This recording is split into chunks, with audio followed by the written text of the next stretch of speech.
Salam analisa, salam kehidupan, salam sehat, sahabat-sahabat AK. Tolong disimak sampai habis biar tidak gagal paham. Sahabat-sahabat AK, sekali lagi AK ingatkan bahwa mengikuti kasus Subang ini hari demi hari, bulan demi bulan, tahun demi tahun akan berubah. Sahabat-sahabat AK cara menganalisanya. Bahkan nanti akan dibilang kebenaran itu misalnya, nanti misalnya ya, contoh misalnya kan begitu. Polisi menangkap pelaku, Yosep nggak ditangkap, dibilang itu nanti polisi itu membela Yosep. Ini luar biasa. Karena ini contohnya akan membahas ranah sekolah milik Yosep, dibilang akan membela Yosep. Ini kan luar biasa. Jadi akan berpikir jangan-jangan nanti kalau seandainya polisi menangkap pelaku, pelakunya bukan Yosep, dibilang polisi membela Yosep. Inilah pola pikir yang sudah selama hari ini terkontaminasi sahabat-sahabat AK. Jadi tidak mau menerima perkembangan kasus ini, sahabat-sahabat AK. Baik kalau dibilang channel AK membela Yosep, kan seperti itu. AK berasumsi anggap saja AK membela Yosep. AK tantang ke anda pembela tidak yang membela Yosep untuk bahas sekolah milik Yosep. Berani tidak? Tidak. Kenapa? Karena ada Danu, ada Yoris. Masa iya akan membela Yosep membahas sekolah milik Yosep? Sekarang akan tantang netizen, konten kreator yang tidak membela Yosep bahas itu sekolah. Perlu datanya akan kasih.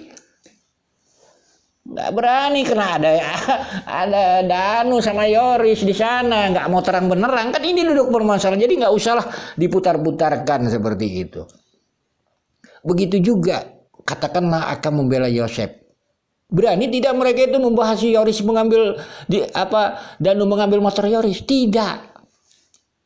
Yang dibahas hanya banpol aja. Padahal keterangan publik sudah ada. Terus bagaimana lagi kalau akan menyampaikan sesuatu pemberitaan analisa perkembangan kasus itu?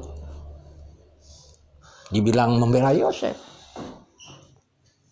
Akan membela Yosep, oke. Bagi Anda yang tidak membela Yosep, bahas itu yang namanya konsultasi Wahyu. Sudah pagi-pagi jam 6.30 ada di sekolah yayasan. Yosep masih membahas tentang Sorabi di Cijengkol. Silahkan bahas itu, nggak berani. Kenapa tidak ingin kasus ini terang menerang? Itu duduk permasalahan. Dibilanglah orang yang modal channel AK ingin kasus ini terang menerang seperti membela Yosep. Jadi akan berpikir begini, kadang-kadang nanti suatu saat gitu pelaku ditangkap, Yosep bukan pelaku, jadi bilanglah polisi membela Yosep. Ini ada ini karakter-karakter seperti itu sahabat-sahabat AK. Ini luar biasa. Jadi sekali lagi akan membahas itu dari suatu rangkaian dari awal sampai akhir. Analisanya juga ya rasanya ada di publik, ada data dan sebagainya.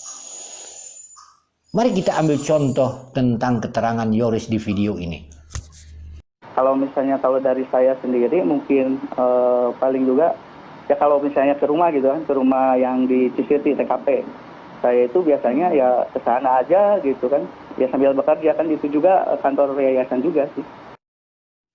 Sahabat-sahabat AK, jadi kita kan memahaminya baru sekarang sahabat-sahabat AK. Di saat saudara Yoris berbicara bulan tahun 2021 itu sahabat-sahabat di TV One, nanti di bawah deskripsi akan tampilkan. Bayangan kita kan seakan-akan yang datang itu tamu papanya, Yorisnya tidak tahu. Cuma pertanyaannya ini Yoris ini cerita tahun berapa ini? Tahun 2009 atau 2010? Waktu zaman mungkin kayak Mimin dikait-kaitkannya tentang sekolah. Kan ini dulu permasalahannya. Ya kita lihat aja fakta tanggal 15, 16, 17 itu nggak ada itu tamu datang itu nampaknya. Malah mereka piknik.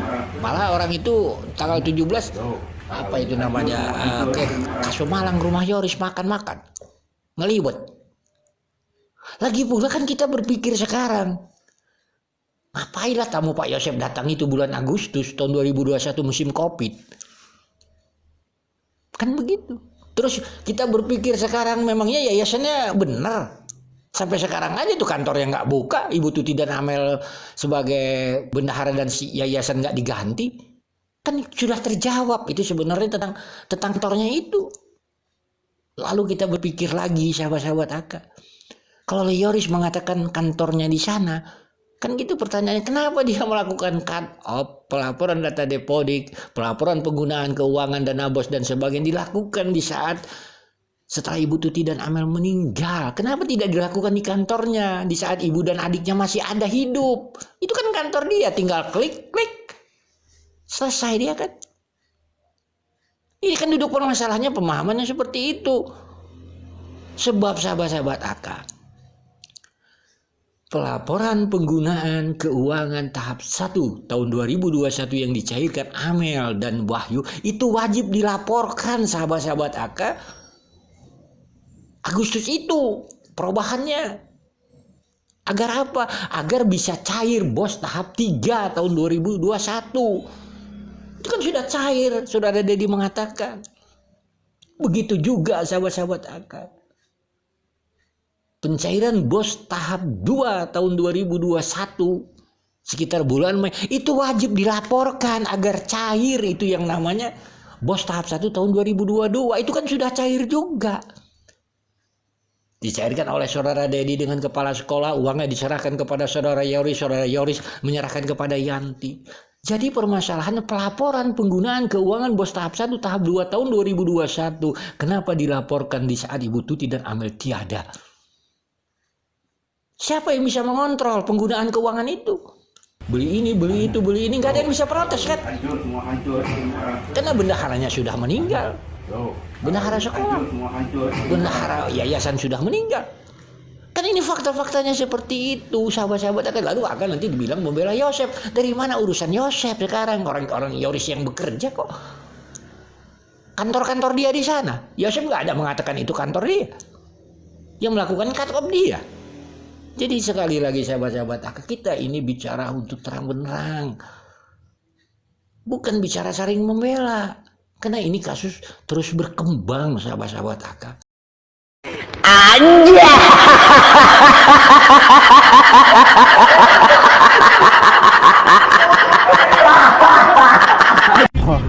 Oh, jadi Anda pernah ketemu ini di polsek? Betul, saya suka lihat di polsek. Gitu mah nggak kenal juga gitu, nggak pernah lihat di polsek juga nggak pernah. Oh, jadi Anda pernah ketemu ini di polsek? Betul, saya suka lihat di polsek. Gitu mah nggak kenal juga gitu, nggak pernah lihat di polsek juga nggak pernah. Oh, jadi Anda pernah ketemu ini di polsek?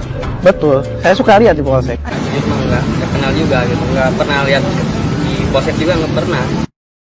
Anjay.